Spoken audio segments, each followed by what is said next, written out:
When I was in my mid-20s, my girlfriend at the time took a job in Florida. The job was a contracted job where she would be employed for 6 months. Unfortunately, she needed to move to Florida for that 6-month window. Since I had a job here and we didn't want to break up, we decided to try the long-distance thing. From my doorstep, her apartment in Florida was 12 hours and 3 minutes away. I made the drive several times over the course of her job. I honestly didn't mind driving. I would usually take Friday off, leave at 5 a.m., and spend the day driving.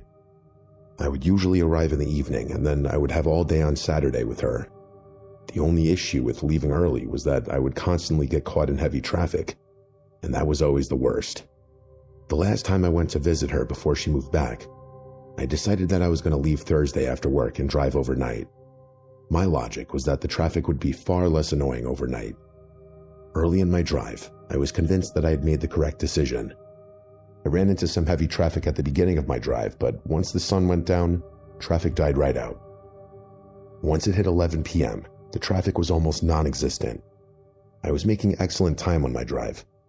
I don't remember the exact time, but it was at some point in the middle of the night. I could feel myself getting tired. That's the curse of working all day and then trying to drive for 12 hours. It got to the point where I became so tired that I started to doze off a little bit while I was driving. I was doing the classic head drop. It felt like keeping my eyes open was the hardest thing in the world. I felt like luck was on my side for once in my life because I had just passed a sign for a rest area in 2 miles. I just needed to make it 2 more miles and then I could get out of the car, stretch, and splash some water in my face. I barely made it without crashing, but I finally pulled into the rest stop. It wasn't one of those nice ones that had food and gas. This was one step away from being an outhouse. It was a small brick building with one big open door in the front. When you walked through the open door, you entered a small hallway with a bathroom on the left and a bathroom on the right. When I parked the car, I didn't walk to the bathroom right away. At first, I got out of the car and started to stretch and do some jumping jacks. While I was stretching, I noticed one other car on the far side of the parking lot. I couldn't tell if the car was empty or if someone was inside the vehicle trying to sleep. Either way, it was a rest stop, so I wasn't concerned about another car. A few minutes had passed, and I made my way to the men's room. I was surprised to find that the door was locked. It wasn't like these were single toilet bathrooms, so I found it a little weird, but I didn't give it much thought after that. Since it wasn't an emergency that I used the bathroom, I walked back to my car and continued to stretch and walk around a bit. Roughly 10 minutes later, nobody had come out of the bathroom yet. I decided I was going to knock on the door and see if anyone responded. First, I tried to open the door again. I thought maybe I missed them walk out of the bathroom, as unlikely as that was since I didn't leave the area, but the door was still locked. I knocked several times on the door. There was no response. There was no sound at all. Since the rest stop was mostly empty except for that one other car, I decided to check the women's bathroom. When I attempted to open the door, it was unlocked. Before I continued to barge in, I started to tap on the door and ask if anyone was in there. Nobody answered. I entered the women's bathroom and I locked the door just in case someone showed up to the rest stop while I was in the bathroom. I didn't want them to think I was some creep in the middle of the night. I already felt weird being in the women's room, even when there wasn't another person around. I quickly used the bathroom, washed my hands, and then started to wash my face. While I was doing that, I thought I heard something at the door, so I turned the sink off. A second later, I heard it again. It was a light tap on the bathroom door. I was slightly embarrassed because I knew I would have to encounter whoever this was outside the women's room. I told the person tapping that I was sorry and that I would be out in 1 second. The tapping stopped for a moment, and then they started to beat on the door. I mean like aggressive slams into the door. I was nervous to open it. It wasn't just 1 or 2 hard knocks, but a continuous beat on the door. When they stopped, I walked over to the door and waited for a second to see if they would start knocking again. They didn't. I couldn't hear anything coming from the other side of the door. A few seconds later, I opened the door expecting to see an angry woman or some man about to beat me up for using the women's room, but nobody was there. I took a step out of the bathroom, and I noticed that the men's room across the hall was now open. The door wasn't wide open, but it was propped slightly open with something under the door. I also noticed that there was a trail of muddy footprints from the men's room to the women's room door, which was where I was standing. I was sketched out, but just happy to finally leave. All this tense anxiety with the bathroom had me feeling a lot more awake than when I pulled into the rest stop area. That happiness to leave didn't last very long. As I walked out of the hall, I noticed that there was now a car parked directly next to mine. It was the same car that had been parked on the far side of the lot when I pulled in. At a quick glance, I didn't see a person, but I did notice the muddy footprints leading from the bathrooms to the passenger side of my car, which would also be the driver's side of their vehicle. If it wasn't for the knocking on the bathroom door, I probably would have just kept walking my car, but something felt off. I decided to turn around and walk into the men's room, and I went into a stall to try and rationalize what was happening and just compose myself. I tried telling myself that even though all of this was weird and definitely a bit unsettling, it must just be a coincidence, a product of me being overtired and in a sketchy rest area in the middle of nowhere with one other person. I was trying to tell myself that I wasn't in any real danger. While I was sitting in the stall giving myself the mental pep talk, the men's room door squeaked open slowly. When I ran into the bathroom, I was so anxious that I forgot to lock the door behind me, and I heard whoever it was lock the door behind them. I was actually shaking at this point. Whoever this person was slowly walked through the bathroom until they got to the stall next to mine. They went into the stall and shut the door. I could tell he was just standing there because I could see the tips of his boots from the bottom of the stall. He wasn't facing the toilet. He was facing the wall separating my stall from his. I thought about saying something, but instead I just did my best to stay quiet. This had to have been the most uncomfortable 30 seconds of my life. This person didn't move an inch and just stood on the other side of the stall. I didn't want to wait for the person to act. I slowly opened my stall door, trying to keep the squeak of the door as quiet as possible. Once it was open enough, I ran out of the stall and to the bathroom door. Thankfully, the lock on the door was just a normal deadbolt knob. I unlocked it and ran to my car. While I was making the short run, I saw muddy footprints all around my driver's side door. These footprints weren't on the driver's side when I went into the men's room. They were only on the passenger side. I unlocked the door and got inside. As I was reversing out of the parking spot as fast as I could, I saw a glimpse of a tall man in a green hooded sweatshirt run out from the restroom hallway. I drove off as fast as I could handle without crashing. I initially saw the headlights pulling out of the rest area behind me, so I decided to floor it. I was going almost 90 miles per hour. When I looked back, I didn't see any headlights following me. For the rest of the trip, I was on edge. I'm not that great at identifying car makes and models, so I wasn't sure exactly what kind of vehicle this person was driving. All I was able to say for sure was that it was a navy blue Chevy, which is a very common vehicle here in the US. Every navy blue Chevy for the rest of my trip made my heart feel like it was going to burst out of my chest. Thankfully, I never encountered this man again. At least, I don't think I ever did. The entire encounter bothers me because I have no idea what that guy wanted. Part of me thinks he was some unwell man who just wanted to mess with me. If he wanted to hurt me or rob me, I feel like he had several golden opportunities to do it. To this day, every time I pull into a rest stop when I'm driving a long distance, I think about that guy. If I only see one vehicle at a rest stop, then you better believe I won't be stopping there anymore.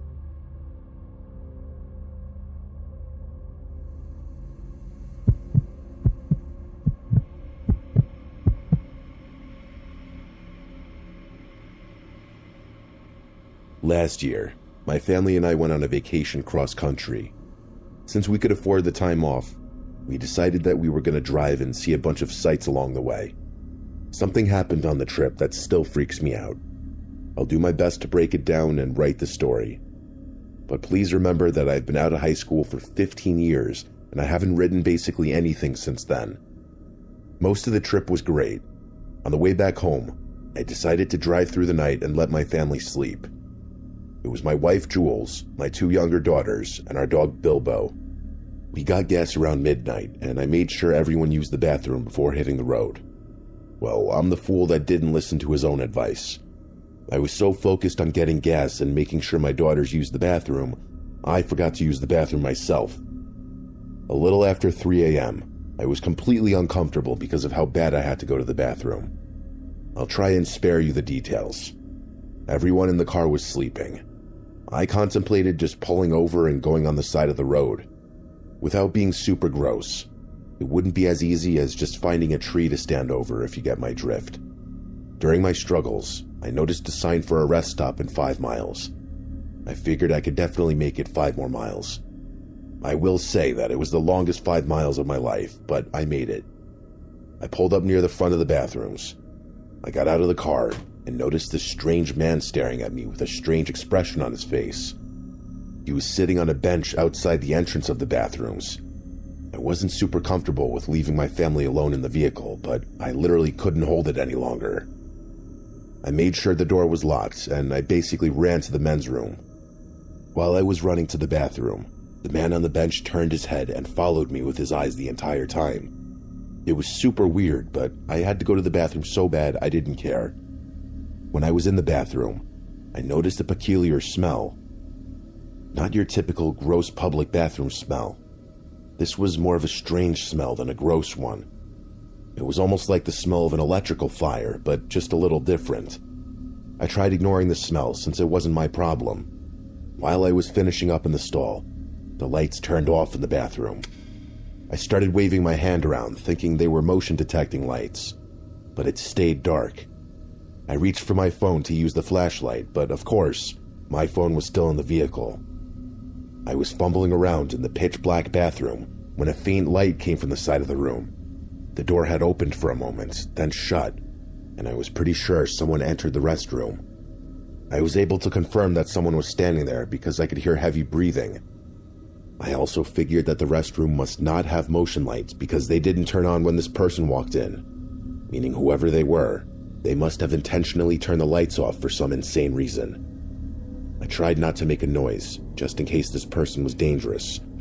It didn't sound like they moved from the door. That was still where I heard the breathing coming from.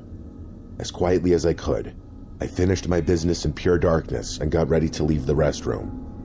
I wanted to wash my hands, but I thought it was more important to make sure my family and I were safe.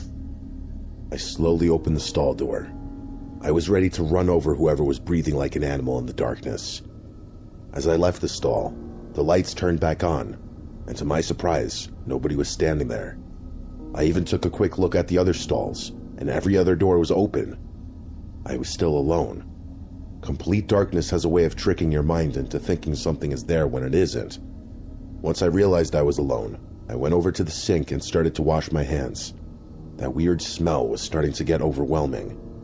I couldn't wait to just get back to my family. I was leaning over the sink washing my hands, and when I stood straight again, standing behind me in the mirror was the weird guy from outside. I almost just punched him out of instinct. He literally came out of nowhere. I didn't hear him enter or walk up behind me.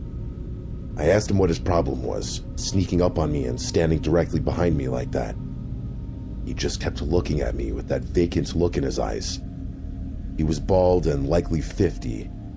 He almost looked like he was from another time. He was dressed in a button-up shirt and a pair of plaid dress pants, but it looked like something my grandpa would wear. It just looked like very old clothing. Something was off about this guy. After I asked what his problem was, he just stood there and continued looking at me. I didn't want to wait another second and find out what this freak wanted. I moved to the side and headed for the exit of the bathroom. He didn't try to stop me, but he did turn his body and continued to watch me as I walked away. When I got to the door, before I exited the bathroom, the man said in a voice that sounded like he was straining to speak, "It's good to see you again." I just waved and stormed out of the bathroom. It was obvious to me this man was unwell. When I got outside, my family was still nestled safely and asleep in the truck.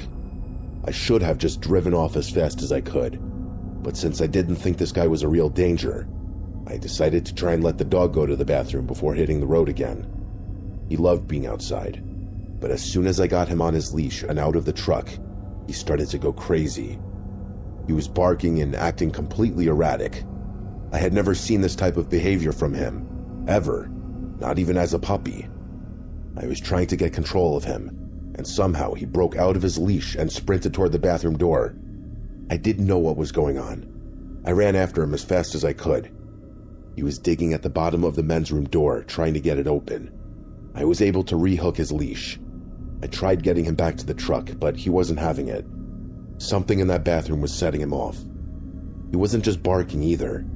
In between the barking and growling, he would whimper. I finally picked him up and carried him back to the truck. As soon as he was inside the truck with the door shut, he was fine. He stopped barking and looked at me with those loving eyes. I was just about to leave when I had a horrible thought. What if something had happened to that guy in the bathroom? I remember the smell, and this guy didn't exactly look like he was in the right state of mind. What if my dog was trying to get me to rescue him? I ran back to the bathroom, kicked open the door, and asked if he was okay, but there was no response. I was about to enter the bathroom again to check the stalls, but I had the worst feeling come over me. Something didn't feel right. From the doorway, I did my best to scan the room.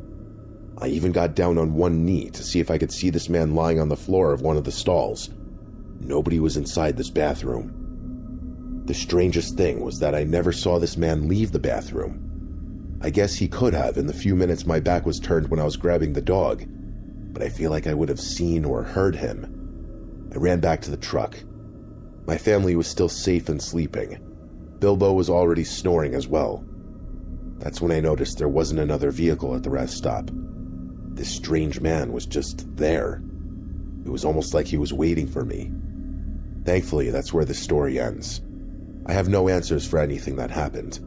Ordinarily, I wouldn't even share a story like this, but it just felt so weird and uncanny that all of these strange things happened. It took a good hour and a half after I left the rest stop for that terrible pit in my stomach to go away. I don't know where that strange man came from, and more disturbingly, I have no idea where he disappeared to. I'm just happy my family remained safe throughout this entire unexplainable stop.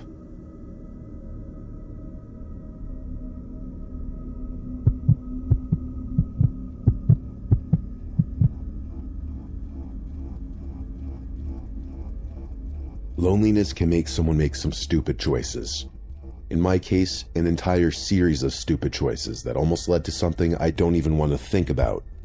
I'm a socially awkward person. I'm extremely introverted by nature. If you're like me and were trying to date in 2020, then I'm sure you remember the nightmare that came along with that. The world was a mess. I worked from home before everything shut down, so that was nothing new to me. But for some reason, being alone during that time felt so much worse for me mentally. I don't know why it took a global shutdown for me to want to date, but it did. I decided now was as good a time as any to try all these dating apps that people talk about. The idea of starting a conversation and breaking the ice behind the curtain of the internet was a gift for me. I could show the other person who I am first without my shy and awkward nature taking over. Well, my dating success was going about as well as conditions throughout the world. I wasn't getting very many matches on any of the platforms. I was even that guy who looked up online how to successfully set up a dating profile, and it still wasn't working. On the rare occasion I would get a match, the conversation would instantly fizzle out. The loneliness and depression were starting to take over. I was about to give up on dating and just live my life in misery, and then I got a match on Tinder. Her name was Bianca. Just glancing at her photos, she was stunning. But it wasn't just the photos. It was her bio that made me hooked. It was almost like her Tinder bio was written for me. She was into comic books, movies, reading, science, and basically everything else I liked. She liked it as well. I thought about my response for a while because I wanted to make sure I didn't scare this woman away. I led with a stupid joke, and almost instantly she responded with a lot of enthusiasm. By that, I mean she had smiley faces and a bunch of exclamation points. The conversation started going well. We were talking about comic books, and she told me her favorite superhero was Batman, just like me.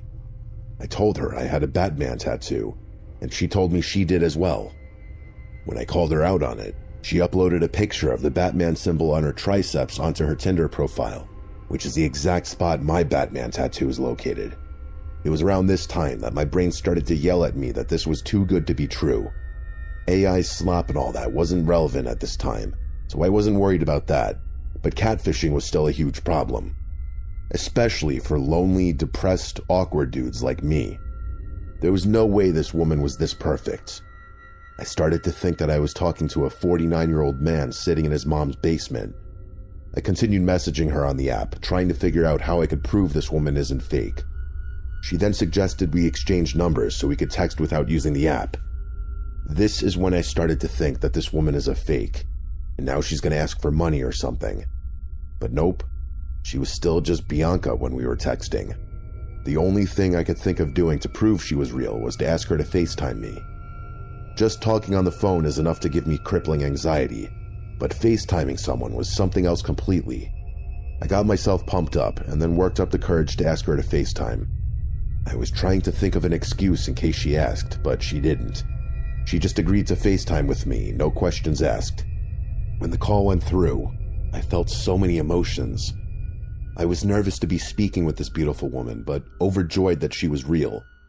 I was actually speaking with a real human. This was the woman in the photos. She wasn't an old dude or anyone else catfishing me. It was just Bianca.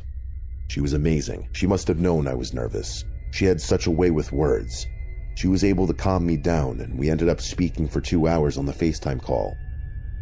When I asked to see her in person, she got quiet and sounded sad. She told me that she was leaving this area tomorrow to go back to Tennessee, which was where she was from. She told me that she was on Tinder while she was visiting to maybe meet some interesting people. She told me that she didn't think she'd meet anyone as amazing as me. Those were her words, not mine. I asked if I could see her before she left, and she told me she was leaving at 6 in the morning, so there wasn't any time. I was upset. I felt like I finally connected with someone, and she was being ripped away from me. Then she told me she had a crazy idea if I was up for it. At this point, she could have asked me to rob a bank, and I probably would have agreed. She said there was a rest stop off the highway about an hour from this location. She suggested that maybe we meet there now, spend a few hours together, and then she could still hit the road early. I agreed instantly and asked for the exact rest stop location. Because of my weak and fragile state of mind, it didn't dawn on me once to ask her to come over to my place or meet anywhere in town. She asked me to meet her, and that's all I needed to hear. We hung up the call, I got ready, and started my trip to the rest stop. I texted her and told her I was on my way. She responded by saying that she was also on her way and sent a picture of her blowing me a kiss. She was behind the steering wheel in the picture. It took a little over an hour to get to the rest stop. There were no other cars at the rest stop, but I still parked near the back just in case she wanted more privacy. I waited around 5 minutes, and then I texted her and told her I was there. She responded by saying she was there as well. From the inside of my car, I looked all around, but I didn't see her car. Then I got out of my car and started walking around the small building that basically just had 2 bathrooms, a couple of vending machines, and some travel brochures. I didn't see any other signs of human life anywhere. I texted her again and asked exactly where she was, and she told me that she was parked behind the rest stop. She told me that there were a couple of parking spots back there, probably for maintenance workers. It was dark and much more private back there. Before I responded, she sent another message that said, "You should just keep walking behind the building and join me." Something finally started to click in my head. It wasn't blaring alarm bells, but something felt weird. I never told her that I got out of my car, so she shouldn't have known I was walking. But I ended up convincing myself that it was just me overthinking. As I started making my way around the building, I noticed that there weren't really any paths to get back there. Each side of the building was covered with heavy bushes and trees. There for sure weren't any roads that led back there. I'm an idiot though, and I started to push through all the bushes to get to the back of the building anyway. I was about halfway to the back of the building when I realized this was crazy. I was struggling to walk through all the bushes. There was no way she was behind the building. I decided to turn back and go into the building. I was standing in the lobby at the rest stop, and I texted her. I told her that I couldn't find the path to get behind the building and that she should join me inside. There were a couple of benches inside, so I told her we could sit on one and talk. My worst fear at that time was starting to come true. A few minutes had passed and she didn't respond. I was getting ready to text her again when she responded with just the word, "No." I asked her what she meant, and she told me that it wasn't private enough in the lobby and we needed to meet in the back if we truly wanted some privacy. My brain and my heart were having an intense battle. My brain told me to get into the car and leave, but my heart was whipped. We texted back and forth for a little while longer, trying to figure out what to do. Well, actually, it was basically just her trying to convince me to go to her. It felt like she was getting annoyed. Then she stopped texting again. I waited a few minutes and then sent her another text. No response again. I decided I was going to try to call her and talk this out without texting. As soon as the call went through, I heard what sounded like a ringtone jingle coming from the back corner of the building I was in. It was only for a second, and then I didn't hear anything. At the same time, the call stopped ringing and went to voicemail. For a split second, I thought maybe she caved in and she was joining me inside. I walked toward the direction of where I heard the ringtone, but I didn't see anyone. I tried calling Bianca again, but this time it went right to voicemail. I started walking closer to the back corner, which was where the vending machines were located. There was also another door next to the vending machines that could have led to the back of the building. When I was maybe 10 feet from the vending machine, I saw a faint shadow coming from the side of the machine, a separate shadow from the one the vending machine was making. I tried calling Bianca one last time, but it still went right to voicemail. I finally caught a whiff of potential foul play, and I quietly turned around and retreated to my car. As soon as I got into my car, Bianca texted me asking where I was going with a sad face emoji. I guess her phone was now magically turned on. I wasn't going to respond. From my spot in the back, I drove up near the front of the entrance with my car lights turned off. Since it was dark outside, but the lights were on inside the rest stop, I could clearly see inside the windows. I saw a tall, skinny figure emerge from behind the vending machine and pull out his cell phone. It looked like they were typing. Then a message came through from Bianca. All it said was, "Where did you go?" That tall figure, whoever it was not the Bianca I had been talking to all night. She was short and had a completely different body type than this person. I didn't respond. I kept my lights off and quietly made my way to the exit. Once I got back onto the highway, I turned my lights on and drove home. It was almost 20 minutes later when I got another text from Bianca that just said, "I guess I'll get you next time." I had a hard time trying to understand what that meant.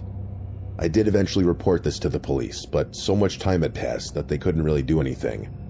The phone number wasn't in service anymore.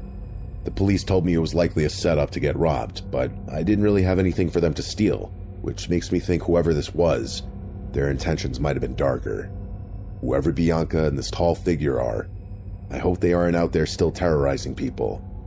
Come to think of it, that Batman tattoo she put on her Tinder profile was probably from Google Images.